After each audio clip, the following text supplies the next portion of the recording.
जय हिंद दोस्तों जैसा कि बांग्लादेश में बीते साल 5 अगस्त को तख्तापलट हुआ था, जिसमें तत्कालीन पीएम शेख हसीना को सत्ता से बेदखल कर दिया गया था। साथ ही बड़े लेवल पर दंगे और हिंसा के बीच वो प्लेन से भारत आ गई थी और उसके बाद से ही बांग्लादेश में मोहम्मद यूनुस के नेतृत्व में एक कट्टरपंथी सरकार सत्ता में है। लेकिन अब ऐसे में एक बड़ी रिपोर्ट सामने आ रही है, जिसमें बताया जा रहा है कि बांग्लादेश की सेना में भी तख्तापलट का प्लान हो रहा है। तो चलिए जानते हैं क्या है पूरा मामला।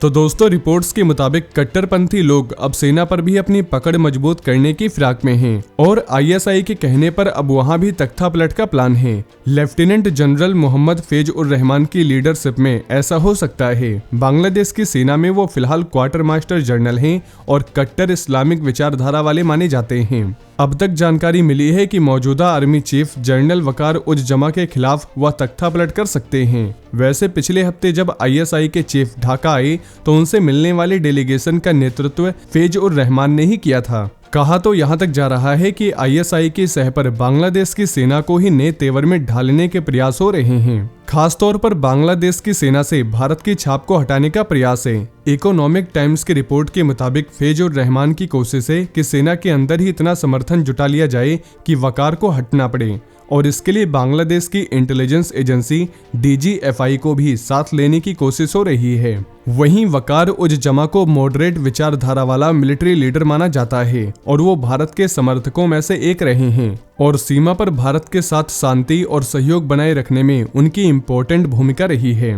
देश पर इस्लामिक ताकतों के कब्जे के बाद भी वो अब तक सेना को कट्टरपंथी ताकतों से बचाए रखने में सफल रहे हैं, लेकिन अब उनके दिन खराब होते दिख रहे हैं। वैसे वकार उज जमा के ही मदद से शेख हसीना को आर्मी एयरक्राफ्ट के जरिए सुरक्षित भारत पहुंचाया गया था और अगर ऐसी सुविधा शेख हसीना को समय रहते न मिल पाती तो आज वो जेल में होती या फिर हिंसक प्रदर्शनों की आड़ में उनके साथ कोई दुर्घटना भी हो सकती थी।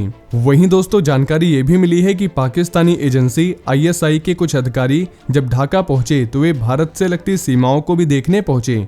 ऐसे में इसे भारत की सुरक्षा के लिहाज से चिंताजनक माना जा रहा है और पाकिस्तानी ऑफिसर्स की अगुवाई लेफ्टिनेंट जनरल रहमान ने की और वो ही उनको कई जगहों पर ले गए। वैसे बांग्लादेश की मीडिया में इस मामले पर कुछ नहीं कहा गया, लेकिन खबर है कि दोनों देशों के बीच इंटेलिजेंस नेटवर्क मजबूत करने पर बात हुई है और अगर ऐसा हुआ तो पूर्वोत्तर भारत के राज्यों के लिए चिंता की बात होगी, क्योंकि पाकिस्तान की कोशिश रही है कि वो इन इलाकों में अशांति पैदा कर दे।